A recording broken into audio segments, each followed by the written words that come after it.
I'm Edward from Richardson Marine, and yeah, here we are in King Island, or close to it anyway. You know, done a trip across Bass Strait to King Island, pretty much situated between here and Tassie. It's one of those trips that you know, the weather has to fall at the right time, and everyone needs to be able to come together, sort of the drop of the hat. So it's not easy to organise, but somehow when you guys come down here, it does. The weather's been good to us. There's been so many shipwrecks at King Island. I can imagine why. You know, you can be cruising along offshore, 3 mile offshore, and suddenly there's a bombie in front of you that's not really marked or anything. So you can quite easily see how there's been so many shipwrecks at such a treacherous coast. So what, 3 hours we think it's going to take? 2 hours? 2 hours for the guys that have a go at it. So the idea is to catch a few crays and catch a few fish, and you know, hopefully make it to a beach tonight and have a few beers. For us, the swell was quite low and the easterly was blowing, so it was quite predictable, and we managed to get there in one piece anyway. Yeah, we had a great lineup of boats from really old to new. Our first boat we ever built for Sea Cruiser was on board, our 7 metre. Tom and Bill Alston own now, and we had an old 233 with Timmy Brett operating, and of course the newest one off the rank is the 9 metre Sea Cruiser for Zach Cross. So really diverse, lot of boats, and you know, we took we took the 2400 Staby, which we've been demoing for the year. So it was a great opportunity to give it a run out in the Southern Ocean. Yeah, look, I suppose there was a couple of different goals, you know, like we taking Scotty and Zach over there. They were pretty keen to do some fishing and have a scout around the area and see what was available. But for me, you know, and for the other crews, it was trying to catch a cray. You know, the crays are in this beautiful cold, clear water over there that's so fresh, and that current that runs around it. And if the crays grow quicker over there, or maybe not as many people catching them, to let them grow to a great size, you know, so you get these big crays. So that was the hunt for us, to go and chase big crays. It's definitely different country to what we're used to here. You know, it's sort of it is a lot more bouldery than we're used to here. Here we've got the limestone shells. Over there it's bouldery, and you're looking for sort of pockets or somewhere for a cray to live around those boulders, and they sort of continue up onto the islands. We ended up being on the northern side of an island, and oh look, it was beautiful, it was picturesque. We could have been anywhere in Australia on a white beach with beautiful clear blue water, you know, lapping up, and get the boats lined up there, and to have a really safe anchorage and roll swag out on the beach with a fire going, eating fresh seafood. Really doesn't get much better, I don't think. Each boat came in with a different catch, so we're lucky enough to, you know, catch a squid from one boat, and Scotty had a few flathead tails and a bit of gummy. There was crayfish, abalone. So the boys were, you know, quite well prepared to prepare it and cook it for everyone. You know, to be able to just throw, you know, such fresh raw seafood onto a barbie is definitely the best way to eat it. You know, you get that flavour. Yeah, well, it was a clear night too, so that worked for us. Definitely by the time we got into our swag, we were ready to go to sleep. But it was quite a damp night, but just sleeping under those stars and lining up along that beach was quite peaceful.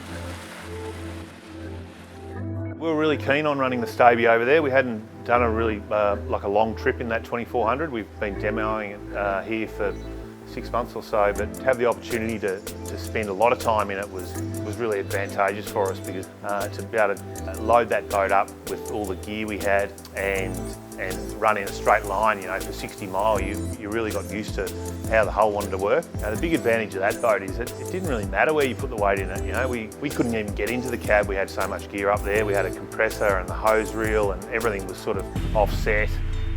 We had 4 blokes at one stage. We had six guys on the second day in there, and the boat seemed to just perform whatever you did with it. So as far as stability goes, it works in your favour with diving. Those nice wide gunnels giving you somewhere to sit and to get your gear on. The manoeuvrability of that, especially that 2400 with the twins on it, the twin 140s is such a great match. We need to be able to get in close to reef and then be able to back out and manoeuvre quite easily. And the twin motors coupled up with that Game Chaser transom just works so well. Quite amazingly, when we we got back to Apollo Bay, we went through our trip meter and we'd done 264.7 kilometres and used 264 litres. So dual 140s on most boats just tend to be that number. So the fuel efficiency, that hull is just so efficient in the water. Yeah, I think with that boat, like those options we've put on, that 2400 really suit what we do down here. To be able to add that access, that dive door through the transom, and the boarding ladder, which gives us, you can still get up that boarding ladder with your fins on, and to be able to get yourself inside the boat, and then take your gear off by sitting on those wide gunnels. There's plenty of space to store your gear away in those pockets, and that live well that is normally used for keeping liveys swimming is a great option for keeping a cray alive as well. So we were able to run that tank all night, so our crays were still live the next morning and the next day. So to be able to do that is a great advantage as well. So the way that boat's set up, it's perfect for us to go diving. Performance of that 2400 was definitely the most fuel efficient boat. Even the Sea Cruiser with the twin 140s on as well was slightly more fuel than the 2400, so it was super fuel efficient. And just that directional stability that the twin engines give you, I reckon just holds you really straight in any direction of sea. That definitely works to your advantage in the Southern Ocean. We've always tended to use compressors. Gives you advantage of diving different guys and not having to refuel tanks. We've just recently changed over and got a new compressor.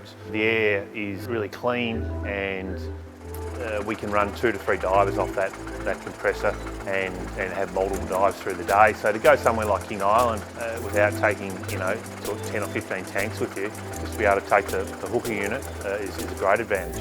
A hooker's a basic unit, they run a 5.5 horsepower Honda engine into a compressor head that pushes air into the frame of the compressor, and then from there it goes through a water trap and then some carbon filters before it's released out into the outlets for the hoses. So by the time it gets to you, the air's been cleaned, the moisture's been taken out of it. I suppose one of the other great advantages of a hooker is that you don't have to clamber around with that big BC on and that tank, so you're definitely more streamlined in the water and using less energy.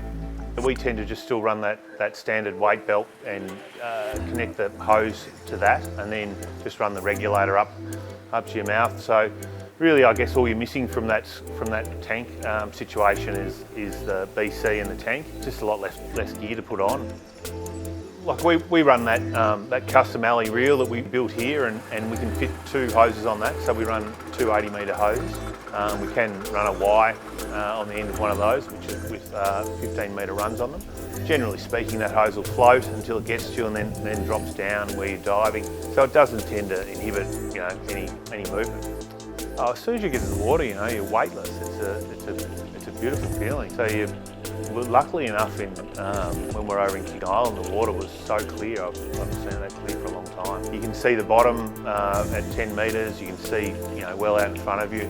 Generally speaking, you drop into the water and get to the bottom and equalise, and then you sort of just start searching for ground that you think that a crayfish is going to live in, which is generally a dark ledge or somewhere out of the swell. Generally where there's a bit of current running past, where they can feed from their ledge, but they like to be somewhere where they can hide, so they like to be able to get back and protect themselves. On the right day, hopefully you're swimming along and they're sitting at the front of their ledge, or if you're lucky enough they're outside their ledge. You're trying to grab a cray by its horns, that they can't throw their horns off. You grab it by the leg, they'll just throw their legs off. So what you're ultimately trying to do is grab them by their 2 horns. Yeah, the bigger the cray, the bigger the battle, isn't it? If he goes back in his hole, you try and follow him in there, I guess. But I think what I love about diving is just that weightless feeling and the thrill of seeing a big cray, or seeing a big fish, or just enjoying the environment underwater.